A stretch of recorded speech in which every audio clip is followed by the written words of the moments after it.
Здравейте и честита нова година! Казвам ви тук от удобното ми легло. Не знам вие как си я посрещнахте, но аз я прекарах в нас с приятеля ми и с още един приятел, но като цяло ден като ден, така че това няма кой знае какво значение. Важно е какво ще направим през годината, а не как ще я посрещнем или как ще я изпратим.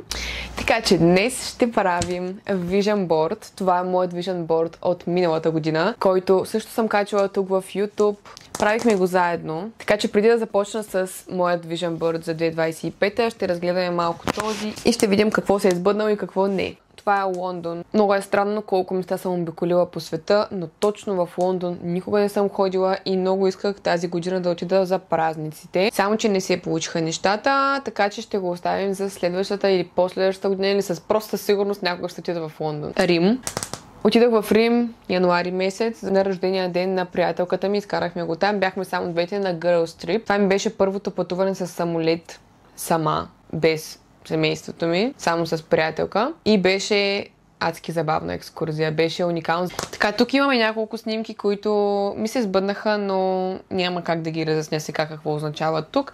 Това е за рожденият ми ден. И между другото в инстаграма си имам клип с моменти от Vision Board и моменти от моя живот, които са се сбъднали през миналата година, така че може да го видите там. Тази снимка си я сложих за моминското парти на сестра ми, което се случи също. Тук имаме няколко пътувания до Париж. Естествено, пак не ми се случи, вече втора година го искам това нещо, но някак си все не ми остава време да стигна до Париж. Надявам се някой ден да отида. Тук долу имаме Гърция, имам буквално същата снимка от същото място от Гърция. Истанбул. Това нещо си го сложих миналата година началото, знаейки, че нямам път към Истанбул и няма да имам път към Истанбул 2024, но толкова силно го исках и всяка вечер преди да заспя си гледах тази снимка. И през миналата година 2 пъти посетих Истанбул, 2 пъти гледах любимия ми мост, затова много обичам Vision Board, защото наистина нещата се избъдват. Имаме снимка от Дубай. Не се случи, но се надявам скоро да се случи. Аз съм ходила там веднъж и понеже много ми хареса, искам да посетя втори път. Тук имаме снимка от самолет с нощен полет. Не знам защо, но ми беше много страх да летя вечер, затова исках да ми се случи. Това ми се случи също. Тук има едно момиче с плочки, а над него има едни аларми за 6 и 6:15 сутринта. Исках да бъда по-ранобуден човек. И така се случи, че аз тази година работих като пилатес инструктор и наистина имах известно време, в което тялото ми беше в перфектна форма, без да полагам никакви усилия. Имам предвид, без да спазвам някаква стриктна диета. Просто от адски много тренировки на пилатес и тялото ми се оформи страхотно.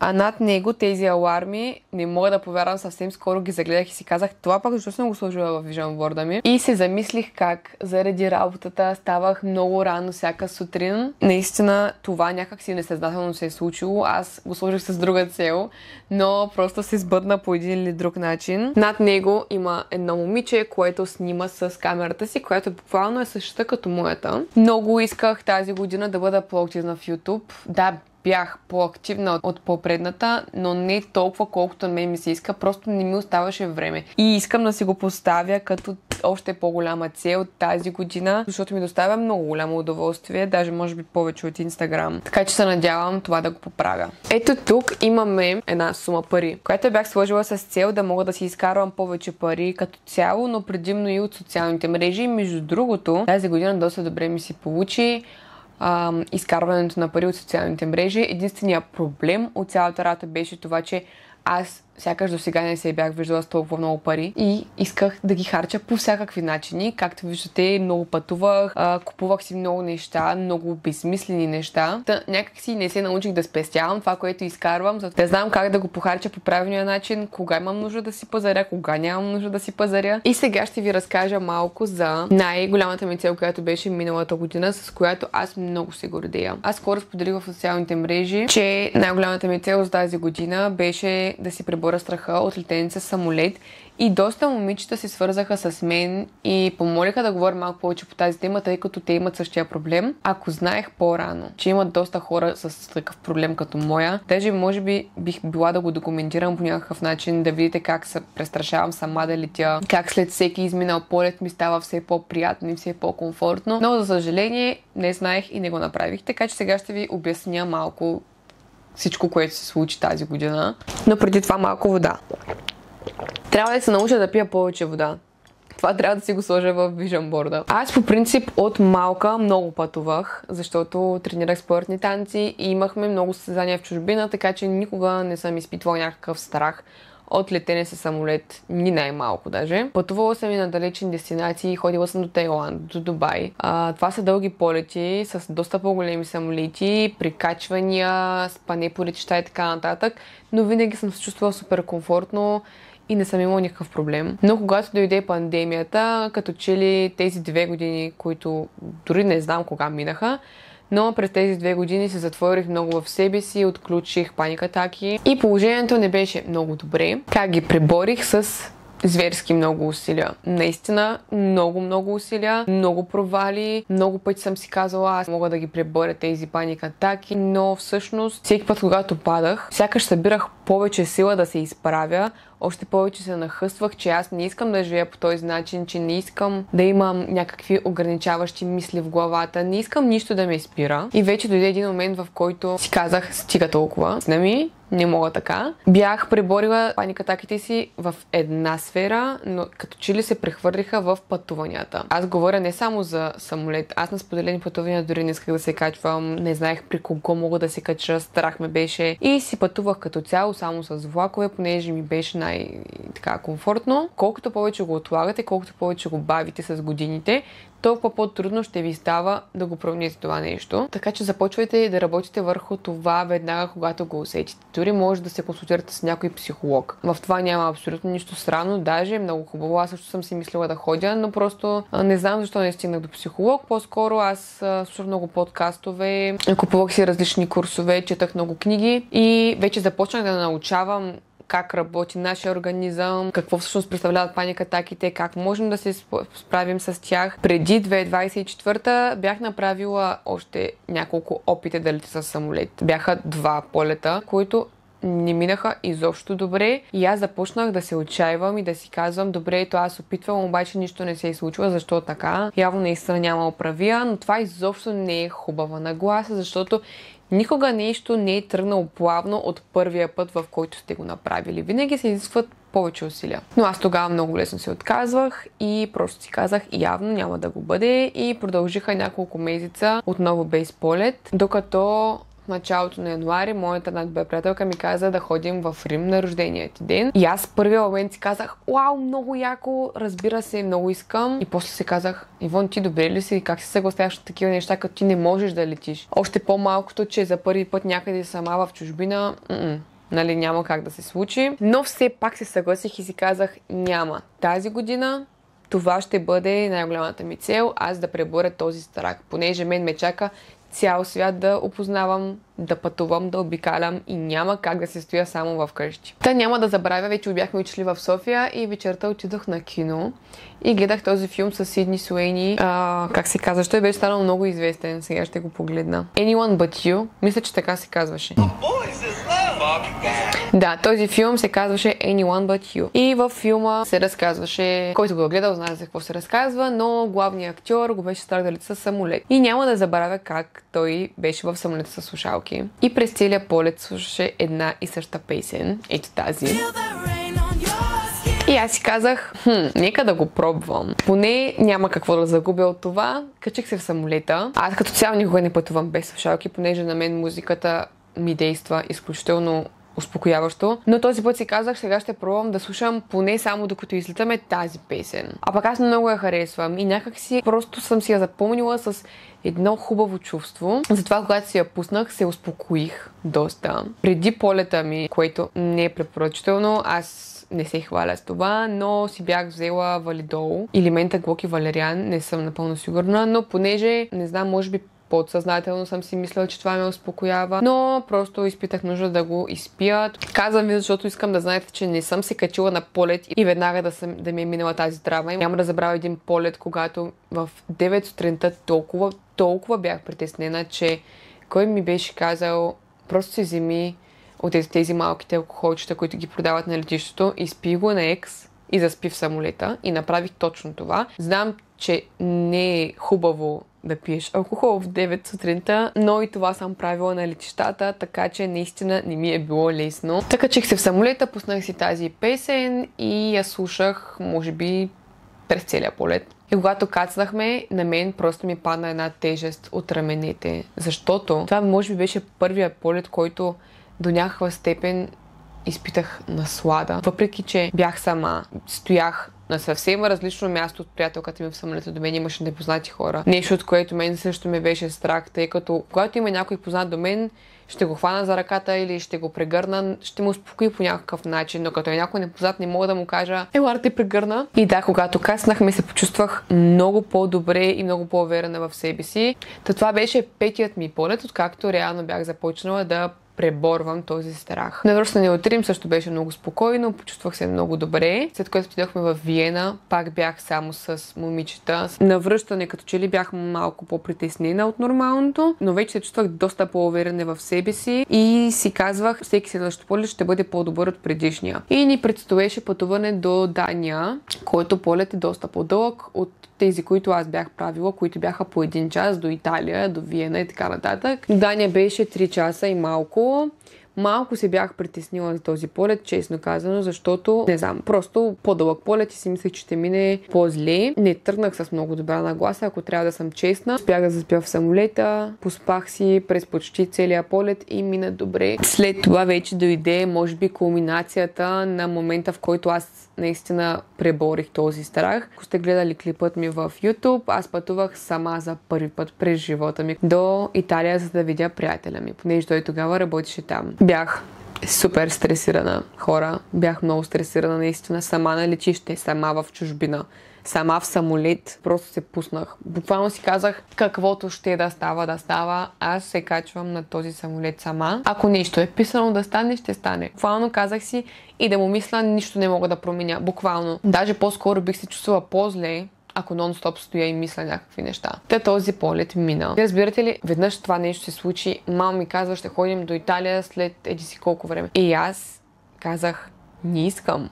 И се молих да се отмени полета, да се отмени екскурзията. Молила съм се да не отидем в Италия, защото ме е било страх да летя. От 1 час полет аз ще загубя няколко дни приятни изживявания в чужбина, разглеждане на нови градове и така нататък. Толкова пъти сама съм си пречила на моето собствено щастие, че просто не мога да повярвам и знам колко глупаво звучи отстрани, вместо да си кажа, нали, моля се полета да мине добре, да се преборя страховете, нали, всичко да е супер, вместо да се отмени полета и да не отида на екскурзия. Тогава изобщо не бях смела. Не, че сега съм зверски смела, но съм доста по-смела от преди, с което се гордея, защото аз имам толкова големи мечти и цели в този живот, които изобщо не са за хора като мен преди 2 години, които изобщо не биха били постижими от хора като мен преди 2 години. Тези неща, за които аз мечтая, те са за смелите хора, те са за хора, които наистина вярват в себе си и ще направят всичко възможно да ги постигнат. Имах периоди, в които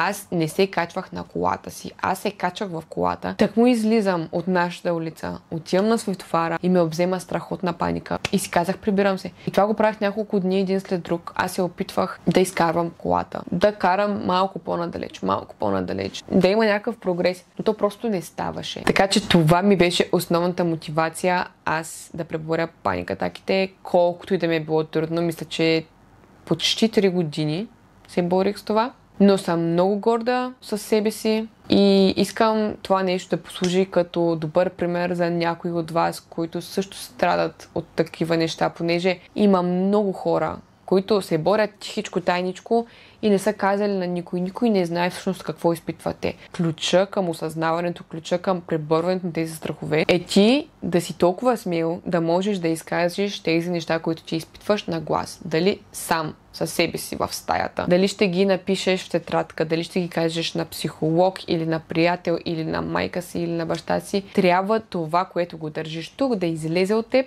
защото то те затлачва и когато това се случи си една крачка по-близо до успеха. Така че просто не се отказвайте и знам, че и вие ще минете през тези неща. Няма да говоря повече на тази тема за паникатаките, защото е време да говорим за новите ни цели през 2025 година. Така че сега набързичко ще разкарам тези снимки от тук. И ето тук съм си запазила новите, които ще лепим и ще ви обяснявам кое какво означава. Ох, 3 януари е почти и тези хора продължават още да гърмят пиратки. Не мога да повярвам, малумни ли сте, бавни ли сте, но нямам думи, просто съм потресена, както и да е. Ям портокал и мисля, че горе-долу измайсторих подреждането, не е залепено и не мога да ви го покажа. Обаче проблема е, че снимките са с ужасно качество. В смисъл, цветовете нямат нищо общо с това, което бяха по принцип. И много не ме кефи как се получава. Сега ще направя една снимка на Vision Board в тази посока и ще се опитам да го наредя и наобратно, може би ще изглежда по-добре. Но за всеки случай, ако не изглежда по-добре, ще съм си го снимала и ще знам как да го подредя. Се чудя, като ходя на фотото и когато изпращам снимките за принтиране, какво ли си казват, подредих го и реших този път да бъде вертикално. Така че сега започвам да лепя. Миналата година лепих с течно лепило, тази година съм с тези двете. Изобщо не знам дали ще ми свършат работа. Тези неща въобще лепят ли? Малко съм неподготвена този път. И ето го, абсурд да го обърна да ви го покажа, защото абсолютно всичко ще изпада. Обаче тази коса ме дразни, така че си слагам щипката. Направи си бретон и той после бретона стои само хванат с ластики или с някаква шнула. Защото е супер досаден. Не си правете бретони. Не дейте. Добре, първата снимка, която ще залепя е ето тази двойка, която се намира на някакъв екзотичен остров. И аз искам да отида с приятеля ми тази година на някаква такава екскурзия, понеже обиколих доста места в Европа този път, тази година, които и без това преди ги бях обикаляла, повечето поне. И сега искам да отида някъде към Азия. Тук имаме снимка на една мадама с много хубав корем. И аз винаги съм искала да имам ето толкова ясно изразени плочки. До някаква степен винаги съм имала плочки, но по този начин да ми е корема буквално плосък, никога не се е случвало. И това ще е мотивацията. Между другото, откакто гледах шоуто миналата година на Victoria's Secret и когато Кандис излезе, това ми беше най-голямата мотивация, честно казано, и си имам една папка с нейни снимки. Сега, ето тук залепям един ресторант, той се намира в Палма де Майорка и аз всъщност съм си го записала от много време, може би от 2-3 години и много искам да го видя това място на живо. Изглежда уникално и затова ще го залепя ето тук и се надявам да го видя. Много ми е трудно с това лепило, изобщо нищо не лепи. Ако видите какво се случва в леглото ми, натиснала съм всички снимки да залепнат с ето тази тенджерка, в която ядах портокали с телефона. Тук са предните снимки от предния Vision Board и е голяма лудница, пълна с ето такива малки изрезки, които не знам как ще ги събера от леглото после. Направих го, малко ме е страх да го вдигна, но изглежда ето така и сега ще го сложа в рамката, защото там поне е по-сигурно и после ще ви го покажа по-подробно. Да, сега остава да счупя и стъклото и всичко ще върви по план. Моля ти се, не се отлепя и не дей. Защо не влиза? О, не. О. Стана? Всичко се на мястото? Добре. Вуаля! Така се получи моят Vision Board за новата 2025 година. Показвам и отблизичко с някои от манифестациите и ще ви покажа няколко от снимките, които забравих да ви покажа докато снимах. Това момиче с ските, много пъти съм казвала, че много ми харесва да карам ски и много си манифестирам всяка година да ходя някъде на сняг, където мога да карам ски. Някои от нещата няма да казвам какво означават, понеже са изненада. Ето тук има още няколко утвърждения, както и тук. Това, разбира се, е свързано с дипломирането ми и с университета ми, което нямам търпение вече да се случи. И ето така изглежда като цяло моят кът. Тази рамка ще си я гледам всеки ден. Може би ще се я взема в София, тъй като вече не живея тук, поне за сега. И когато се върна лятото, пак ще си я сложа тук. Но да, трябва да си я гледам и също това ми напомня да си я сложа ето тук на тапет на телефона, тъй като е хубаво да си я гледам всеки ден. И когато отключа също. И това беше клипът за днес. Много благодаря, че останахте до края. Надявам се да ви е било полезно, както винаги. Но най-много се надявам да сте се заслушали в тази част, в която говорих за паник атаките, защото това наистина е нещо много важно. И също така, ако някой има още някакви въпроси, не се колебайте да ме потърсите и да ми пишете в Instagram или няма значение къде. Тук мога да говоря за това наистина сигурно 2-3 часа. Но днес темата беше друга с моят Vision Board И искам просто да ви кажа, преследвайте мечтите си, няма значение, че някой ви казва, ти луд ли си, това няма да ти се сбъдне. Няма такова нещо. Ако искаш нещо и работиш за него, няма как да избяга. Вие просто не слушайте другите хора, слушайте себе си, слушайте сърцето си и всичко, което поискате, може да ви се сбъдне, няма невъзможни неща. И сега ние с Найт ви пожелаваме лека нощ и ви пожелаваме една страхотна нова година и чао от нас!